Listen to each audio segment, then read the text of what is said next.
Bravo, bravo à l'Afrique, hein, parce que le président ivoirien se décide enfin d'abandonner. On ne sait pas pourquoi, on ne connaît pas la raison. Peut-être que les autres là-bas, les blancs, bleus, rouges, je ne sais pas moi quoi, sont en train de pousser derrière. Il a eu peur de voir son prédécesseur là qui est là-bas, qui est en train de manger les mindindi et les vungoulés en prison. Il a peur et dit, pardon, moi j'ai pas envie d'aller en prison, là je jette l'éponge. En tout cas, félicitations. Félicitations, Papa Ouattara. Papa Ouattara, félicitations. Vous avez bien réfléchi, parce que la prison là, c'est comme ça. Vous avez très bien réfléchi. Comme on est toujours dirigé par les autres. Donc, il faut, des fois, quand on te donne comme ça, quand il y a la confiance, saisissez la confiance et après, il faut lâcher. Quand ça commence à être la pression, il faut lâcher. Félicitations Papa Ouattara parce que c'est très bien réfléchi. C'est très bien réfléchi. Donc, tout ce que nous attendons, nous les autres, les Africains, nous attendons, c'est l'exemple. C'est-à-dire qu'une personne a commencé, il faut une deuxième personne pour suivre. Une troisième personne, et puis ça sera toute la communauté africaine, et ça sera tous les pays africains qui vont suivre. C'est pas qu'on fait quoi? On fait 5 ans, 10 ans, 2 mandats, 15 ans, 3 mandats, et au bout du troisième mandat, là, on ne veut toujours pas lâcher. Vous croyez quoi là? La présidence, c'est la maison de votre papa. La présidence, c'est la maison de votre mère. Si tu sens que tu n'as plus de force, il faut lâcher, il faut suivre l'exemple. Je ne parle de personne, hein? Je parle de l'Afrique. Si tu es africain, attaque-moi.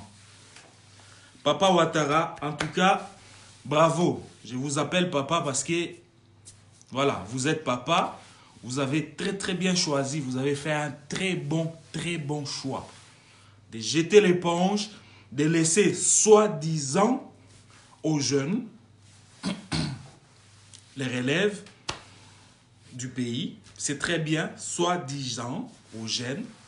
Bah, bonne chance aux jeunes qui vont prendre les relèves du pays et tout ça. Coup de chapeau, hein. Coup de chapeau. Donc, non, il y a les trucs, hein. Il y a des émissions qui passent tout de suite là. Il y a des émissions qui passent sur Facebook, Internet et tout. Il y a même des articles qui sont circulés, comme quoi Alassane Ouattara a déposé, donc il va pas se représenter en 2020. Donc les élections en Côte d'Ivoire, c'est en octobre. Donc lui, il a dit, il jette l'éponge, il va pas être candidat. Donc il lâche l'affaire. Il laisse la politique aux politiciens. Lui, il reste sénateur, il va manger son argent tranquille chez lui. Voilà, il ne veut pas aller en prison comme les autres, hein. Voilà, très bien réfléchi en tout cas. Ça, c'est la bonne politique. C'est vraiment la bonne politique. Et donc, quitte aux autres, d'autres pays là, quitte aux autres, de suivre aussi l'exemple. Donc, si vous faites un mandat, et au bout du premier mandat, donc vers la 4e année ou la 3e année, vous sentez déjà la pression, il faut déjà commencer à réfléchir pour lâcher. On sait toujours qu'il y a des conseillers, hein, de gauche à droite, parce qu'eux, ils veulent manger, ils veulent bouffer de l'argent. Ils oublient que quand ça sera la guerre, quand ça sera les problèmes, c'est la seule personne là en tête qui ira en prison, sans eux.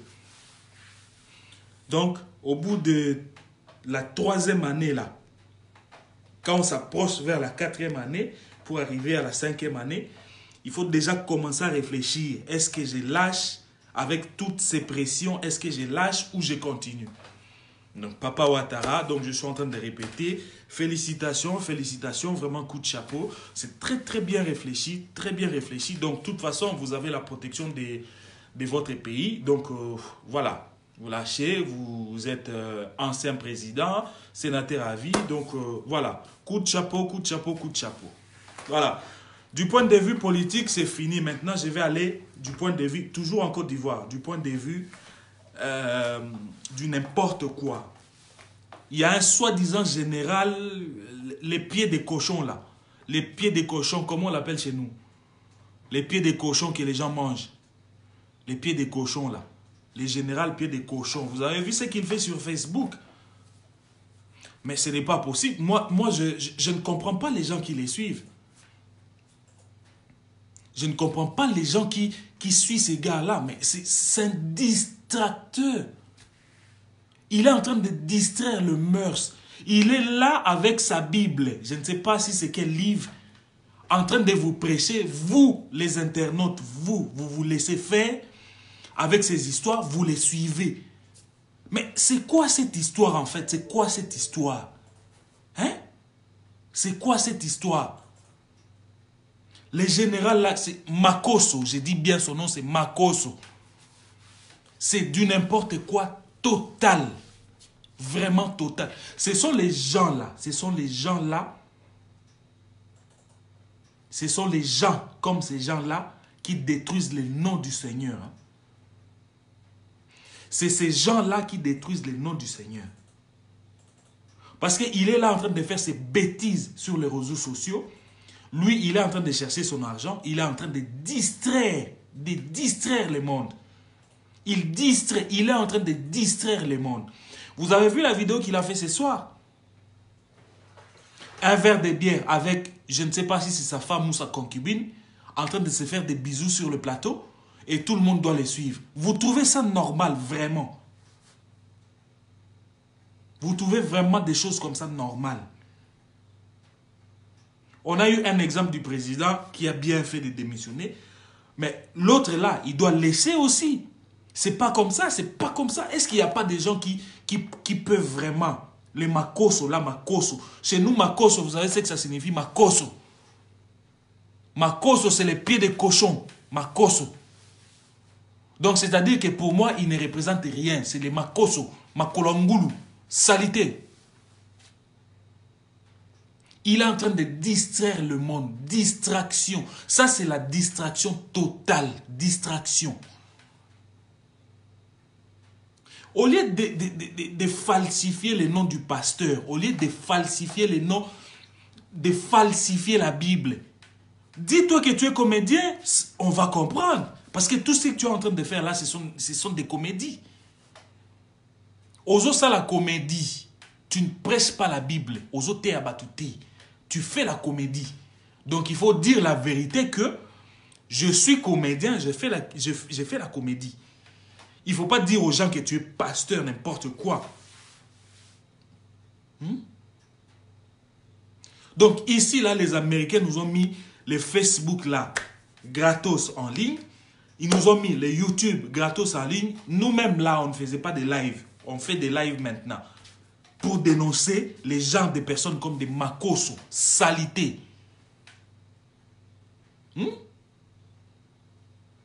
C'est comme ça, c'est comme ça. Ça dit que tout le monde est là en train de regarder ce que ce type-là est en train de faire et tout le monde trouve ça normal. Mais pourquoi dans ce monde, tout ce qui n'est pas normal devient normal? Tout ce qui est anormal devient normal dans ce monde. Pourquoi? Pourquoi? C'est la question que je me pose. Pourquoi? Et les gens qui regardent ce type-là, vous regardez ce type-là pour avoir quoi? Qu'est-ce qu'il vous donne dans tout ce qu'il parle? Qu'est-ce qu'il vous donne? Peut-être que vous les regardez justement pour entendre ce qu'il va dire, mais ça ne vous fait rien. Peut-être vous les regardez pour lui permettre de gagner son argent. Je ne pense pas que ça fait quelque chose parce que tout ce qu'il est en train de prêcher là, moi, ça ne me fera ni chaud ni froid. Même s'il a Dieu dans sa maison là, sa façon là. Moi, rien du tout. Rien du tout. Les gens qui suivent Makosso, Makolangulu, vous les suivez pourquoi? Vous les suivez pourquoi? Vous les suivez pourquoi? Makosso, Makolangulu, bolandake pona nini? Bozo landele nini? Au moment où il est en train de faire les lives. Il a des milliers de gens qui les suivent. Franchement, mais pourquoi? Qu'est-ce qu'il raconte, lui? Qu'est-ce qu'il raconte? Qu'est-ce qu'il raconte pour les suivre comme ça? Je me demande. Donc, ça dit que mon kilo, comme il a un au mois Bouzoba. Mon tout le monde soit bimi a commencé à Bouzoba. Comme hier, par exemple, j'ai regardé une dame qui est en train comment on appelle, d'épiler l'autre dame. Les parties intimes, elle met en live. Donc ça dit qu'elle prend son téléphone, elle met live, elle est en train d'épiler l'autre, les parties intimes. Mon Dieu, vraiment, où est-ce que nous allons? Ce monde-là, on va où? Donc ça dit que téléphone, le comme il a moins cher. iPhone 1000 balles, les gens n'ont rien. iPhone 12, les autres bimakalami, ils donc 1000 euros. C'est rien. Tout le monde en a. Le Wi-Fi, c'est 50 euros par mois. Tout le monde en a à la maison, tout le monde fait des lives, tout le monde fait des bêtises, tout le monde fait des sottises et tout le monde est là en train de suivre tout le monde. Quand les vrais pasteurs nous disent que la fin du monde est là, il faut les croire. Parce que tout ce qu'on est en train de voir, si on rétrograde seulement, si on rétrograde seulement 10 ans en arrière, il n'y avait pas tout ça. Il n'y avait pas. Il n'y avait pas tout ça. Donc les femmes avaient n'avaient pas l'audace de marcher toutes nues parce qu'aujourd'hui les femmes marchent nues. À l'époque, donc les seules personnes qui ont gardé ce système-là, ce sont les musulmans. En tout cas, coup de chapeau les musulmans. Coup de chapeau à vous parce que c'est vous qui avez gardé la culture là. Une femme doit bien se couvrir, une femme doit bien garder son corps. C'est pas pour tout le monde, c'est pour une seule personne, son mari, c'est tout. Moi, je n'ai pas besoin de marcher sur la route là et voir la nudité des femmes. Ça ne m'intéresse pas. J'ai une seule femme, voilà, c'est ce qui m'intéresse. Aujourd'hui, tout ce qui est... Donc, en fait, aujourd'hui, si par exemple le monde était comme ça, aujourd'hui, tout le monde, on est en train de vivre comme ça, à l'envers du monde, à l'envers. On vit à l'envers du monde. Donc, tout ce qui n'était pas normal, il y a 10, 15 ans d'ici, aujourd'hui, c'est devenu normal. Pour quelle raison? Pour quelle raison? À l'époque, pour devenir pasteur, pour devenir prêtre, pour devenir... Il y avait des lignes de conduite. Donc, tu dois faire des formations, jusqu'à prouver, et puis, hop, tu deviens pasteur. Mais aujourd'hui, avec les téléphones et tout ça, moi-même là, aujourd'hui, je peux écrire sur mon Facebook, pasteur Ulysse Kabea. Et je commence à prêcher mes sottises, et j'aurai des gens qui vont me suivre aussi. Hein. J'aurai des gens qui vont me suivre. Hein. Les peuples du monde, faisons un effort d'éviter les gens qui nous distraient. Faisons un effort d'éviter les gens qui distraient les mœurs. Tout ça là, effort, il y a qu'à éviter Batouana. Parce que tout comme on vit, on vit parce qu'on doit vivre. Donc on ne vit plus parce qu'on a besoin de vivre. On vit malgré nous parce que, voilà, la vie est là, on doit tout simplement vivre, quoi. On doit tout simplement vivre. Parce qu'on n'a plus envie de vivre, mais on doit vivre quand même parce que la vie, elle est là. Mais non, il faut prendre la décision. Il faut prendre la décision. Arrêtez de suivre les gens comme les Makoso là, qui vous distraient pour rien. Arrêtez de suivre les gens comme les Makoso, au bazo distraire pour rien. Je parle de Makoso. Je suis en train de parler de Makoso. Je sais ce que je dis. Je parle de Makoso. Quelqu'un qui habite la Côte d'Ivoire, tout ce qui se passe à Kinshasa, il parle de ça. Tu es qui, toi? Hein? Et puis pour finir, je vais parler du petit gars là, le petit gars là qui est sorti ces derniers temps. Lui aussi qui, je ne sais pas moi. Mon amour, c'est bizarre, hein? Le monde est vraiment bizarre. Un truc là, c'est combien? C'est 50 cm qui mesure. Quoi ça? Les gars là, les Mayombo là. Il mesure quoi? 50 cm. Bah, il vient là. Il n'a même pas le sens d'humour. Bon, Batou, vous les suivez. Pourquoi? Parce qu'il est court, il mesure 50 cm. Ou parce que il a eu le courage de parler. Hein? Il est court. Moi-même là, comme je suis assis comme ça sur la chaise, il ne me dépasse même pas. 50 cm. Et il vient raconter des histoires. Il écrit sur sa page, c'est un comédien. C'est pas un comédien. C'est pas un comédien, c'est un parleur. Il ne fait que parler. Il ne fait que parler. C'est pas un comédien. Ça, c'est pas la comédie, ça. Parler, vous voyez les retombées. Vous voyez les retombées. C'est ça la comédie. C'est ça la comédie. Quelqu'un qui raconte que, donc, il dort avec sa femme et son bébé. Au moment du changement de couche, sa femme, quand il doit changer la couche, donc la différence entre lui et son enfant, c'est du point de vue sexe. C'est quoi ça? Ça, c'est la comédie. Donc, ça dit que lui... Donc, papa et son enfant de 4 mois font la même taille. Oh, Seigneur.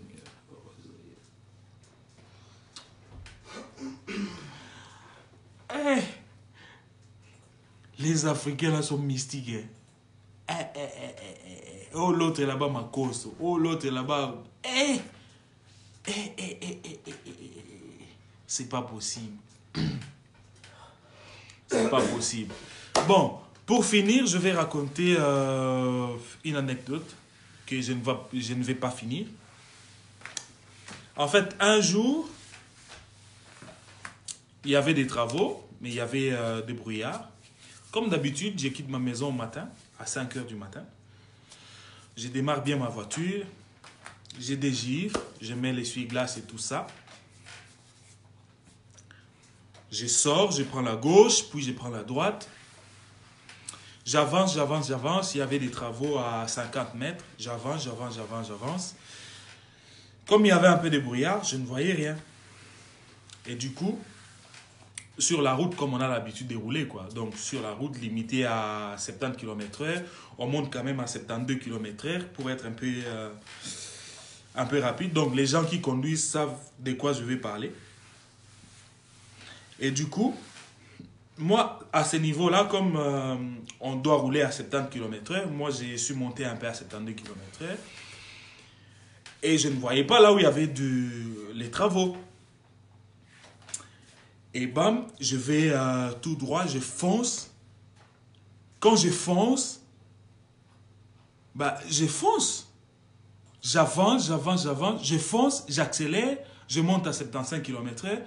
Je continue, je fonce, je cherche, je fonce. Il y avait du brouillard, je fonce. Et au bout de quelques mètres, je fonce encore. Mais je suis sur la route, je suis sur l'autoroute. Vous attendiez quoi? Que je dise que j'ai cogné? C'est raté. Bonne soirée. Merci.